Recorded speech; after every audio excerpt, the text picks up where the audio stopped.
Presi ya Yanga ambayo ilikuja kutolewa na afisa habari wa klabu ya Yanga Ali Shabani Kamwe, pengine ni kama imebeba ujumbe mzito zaidi, ambao ujumbe huu tuliusikia hata kwa viongozi wa matawi wa Yanga wakiongozwa na wazee ambao wao walikutana na kujadili, lakini pia wakitoa angalizo kwamba asije katokea kiongozi yeyote wa klabu ya Yanga akapeleka timu uwanjani siku ya Juni 15. Na jana alikama amepigilia msumari katika eneo hilo kwa kusema kwamba Yanga kama matakwa yao manne waliowafikisha kwenye bodi ya ligi katika kikao chao cha dharura cha siku ya jana, kama hayatafanyiwa kazi, pengine wao hawatashiriki mchezo wa Juni 15, lakini vile vile mchezo wa Juni 18 pamoja na 22, michezo miwili iliyosalia katika raundi ya 29 na raundi ya 30. Inamaanisha kwa maana hiyo Yanga watakuwa wamevunja ile kanuni ya kutokufika katika kituo cha mchezo husika, kanuni ya 46 ya uendeshaji wa ligi kuu soka Tanzania bara, na hivyo watakuwa wamejitoa rasmi katika ligi kwa mujibu wa kanuni hiyo inavyoeleza. Ni wazi kuwa wamejipanga na wamejizatiti kweli kuhusiana na hilo, lakini pia wamesema kama matakwa yao hayatashughulikiwa, inamaanisha hata ligi ya msimu ujao wao hawatashiriki. Kwa hiyo inamaanisha watakuwa wamejitoa rasmi katika ligi kuu soka Tanzania bara, kutokana na hivyo ambavyo wao wameviainisha kwa bodi ya ligi. Na kwa mujibu wa CEO wa bodi ya ligi Almas Kasongo, yeye amesema kwamba matakwa yote ya Yanga ambayo wameyataja ni magumu kuweza kufanyiwa kazi kwa kipindi hichi kwa muda mfupi, kwani ni vitu ambavyo vinahitaji maamuzi, na maamuzi yenyewe yanapaswa kufanyika katika mkutano mkuu wa TFF kwa ajili ya kuweza kufanya maamuzi rasmi, ikiwemo kumtengua CEO wa bodi ya ligi ambaye ni yeye mwenyewe Almas Kasongo, lakini vile vile kumvua ukatibu mkuu Wilfred Kidau, katibu mkuu wa TFF, lakini vile vile kuivunja kamati ya saa 72 ambayo ni secretariat ya uendeshaji na usimamizi wa ligi. Na haya yote yanafanyika katika mkutano mkuu wa TFF. Kwa hiyo ni vitu ambavyo vinahitaji mchakato na haviwezi kufanyika tu ghafla hivi, na inajulikana kwamba mchezo wa Juni 15 umesaliwa na siku 5 tu, kwa sababu leo hii tunavyozungumza ni tarehe 10 mwezi wa 6. Inamaanisha mchezo umesaliwa na siku 5 pekee. Kwa hiyo vyote hivyo haviwezi kufanyika ndani ya muda huu. Yanga watakuwa wamechelewa sana kuwasilisha maombi yao hayo ama matakwa yao hayo, na hayawezi kufanywa kazi kwa kipindi hicho, kwa sababu TFF bado hajapanga mkutano wake mkuu ni lini. Na tunakumbuka tu mwezi Disemba walitoka katika mkutano mkuu ambao ulifanyika pale Moshi Kilimanjaro. Kwa hiyo mkutano mwingine utakapopangwa ndipo ambapo maamuzi hayo ya kuitengua bodi na kuifanya bodi kuwa legal entity, chombo huru, yatafanyika, lakini vile vile pia CEO kubadilishwa sambamba na katibu mkuu wa TFF. Tunakumbuka hapo mwanzo kabla ya hawa kutajwa, Yanga waliowataja awali alikuwa ni mwenyekiti wa bodi ambaye ni Steven Mguto, lakini sambamba na CEO wa bodi ya ligi pamoja na bodi kuvunjwa. Lakini sasa hivi matakwa haya ni kama yamelegezwa, yamebadilishwa kidogo, kwamba wanataka ajiuzulu katibu mkuu wa TFF ambaye ni Wilfred Kidau, kwa shinikizo kwamba yeye kamati ya waamuzi iko chini yake, lakini mara zote waamuzi wamekuwa kiboronga katika usimamizi wa michezo na amekuwa achukui hatua zozote. Waamuzi wale wanakuwa wanaonekana katika baadhi ya michezo tena wakichezesha, huku wakiwa wamefanya makosa katika michezo iliyopita. Lakini vile vile wanataka CEO wa bodi ya ligi naye pia kama mtendaji mkuu wa bodi ya ligi ajiuzulu kwa sababu ya ukiukwaji wa kanuni, hasa katika mchezo ule ambao ulipaswa kuchezwa awali wa Machi 8, 2025.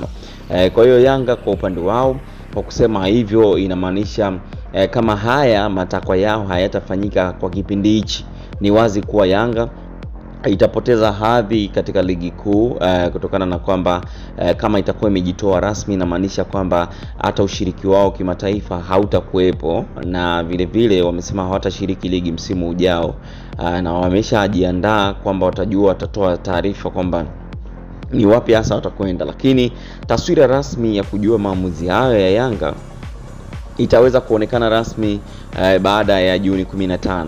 Baada ya Juni 15 tunaweza kuipata picha halisi kwamba ni nini hasa ambacho viongozi wa kamati tendaji za Yanga watafanya. Lakini vile vile tunatamani kuona TFF ikionyesha makucha yake hasa katika usimamizi wa kanuni. Tumemwona Ali Kamwe akizungumza na kusema kwamba kiongozi ambaye anawadanganya watu kwamba Yanga itapunguzwa pointi hajaribu hata kupunguza tone la pointi katika klabu yao, ndipo ambapo watajua nguvu ya wananchi. Sasa tunataka tujue kama ni vitisho na kama je wao wana nguvu gani hasa ya kuweza kusimama juu ya kanuni, ni kitu gani hasa ambacho kinawapa jeuri kiasi hicho. Ni swala la kusubiri kuona hilo.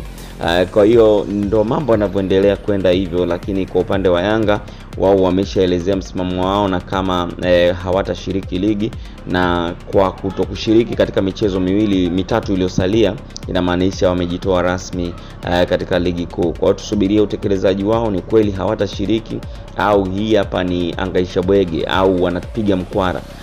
Na Ali Kamwe jana amesisitiza kwamba haya ambao wanayafanya wako very serious, more than serious.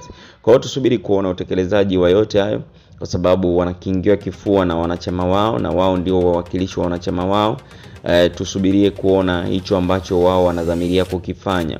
Lakini kutokana na msimamo wa CEO wa bodi ya ligi kusema kwamba msimamo wao uko pale pale kwamba vitu hivyo ambavyo vinapaswa kufanywa utekelezaji haziwezi kufanyika kwa wepesi kiasi hicho kama wanavyozungumza, ni vitu ambavyo vinahitaji watu waketi na mkutano uamue. Tunajua kwamba bodi ya ligi ni chombo cha vilabu, na vilabu hivi ndivyo ambavyo viliteua hata mwenyekiti sambamba na watendaji wengine ikiwemo wajumbe. Kwa hiyo ni lazima vikao vikalike, lakini mikutano ikalike, ndipo maamuzi yafanyike. Na huku tunaelekea mwishoni mwa ligi zikiwa zimesalia raundi 3 tu, zimesalia raundi 2 kwa timu nyingine, lakini raundi 3 kutokana na mchezo wa kiporo baina ya Yanga dhidi ya Simba. Hiyo kwenye kikao chetu wenzetu wamekuja na mambo manne. Jambo la kwanza ambalo tumepokea kutoka kwa wenzetu baada ya majadiliano marefu, azimio la kwanza ni kuvunjwa kwa kamati ya usimamizi na uendeshaji ya bodi ya ligi kuu. Sisi sote ni mashuhuda, kila baada ya mizunguko kuna kamati ambayo ipo kwa mujibu wa kanuni tulizojiwekea.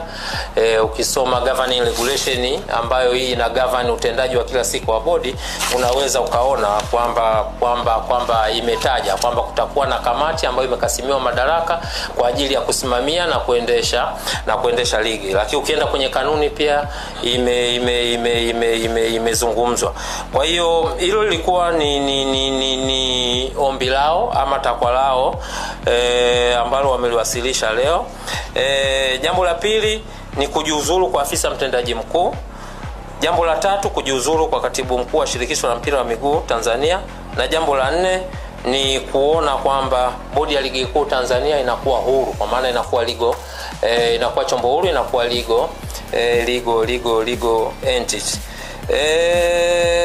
Itoshe kusema kwamba secretariat pamoja na uongozi wa bodi ya ligi kuu Tanzania, kwa sababu kwenye kikao alikuwepo mwenyekiti wa bodi, alikuwepo makamu mwenyekiti wa bodi, alikuwepo mjumbe wa management committee ambayo imekasimiwa madaraka na mkutano mkuu kuweza kusimamia utendaji wa kila siku wa bodi ya ligi kuu. Tumepokea. Itoshe kusema kwamba tumepokea, na ukitazama kwa mujibu wa governing regulation tuliyokuwa nayo, haya mambo yote manne unaweza ukaona kwamba yapo out of scope, yani yapo nje ya uwezo wa bodi ya ligi kuu kuweza kuyapokea, kuyajadili na kuyatolea uamuzi. Kwa mujibu wa muundo tuliokuwa nao wa usimamizi na uendeshaji wa ligi, haya mambo yote manne ukiondoa ili jambo moja la kwanza ambalo liko ndani ya uwezo wa mwenyekiti wa bodi, haya mambo matatu yaliyobaki tafsiri yake mamlaka ambazo zinaweza zikayapokea, kuyachakata na kuyafanyia maamuzi ni kamati ya utendaji ya shirikisho la mpira wa miguu na mkutano mkuu wa shirikisho la mpira wa miguu Tanzania. Kwa hiyo tumewaambia wenzetu kwamba tumeyapokea kwa nia njema, kwa nia ya kujenga. Tutayawasilisha kwenye mamlaka husika ili yaweze kuyafanyia kazi, na baada ya hapo basi tutawajulisha kama ambavyo tulivyokutana leo na kujadili mambo yetu ya msingi. Kwa hiyo kwa ufupi sana, hayo ndio mambo ambayo tuliyajadili leo, na kama nilivyotangulia kusema kwamba sisi kwa haya walioyaleta wajibu wetu ni kuyapokea kwa sababu hatuna mandate nayo, yako nje ya uwezo wetu. Kwa hiyo kamati bodi kwa maana ya secretariat sasa tuna wajibu wa kuziandikia mamlaka zinazohusika kwa ajili ya kuyawasilisha, kuyajadili na kuyafanyia maamuzi. Naomba kuwasilisha.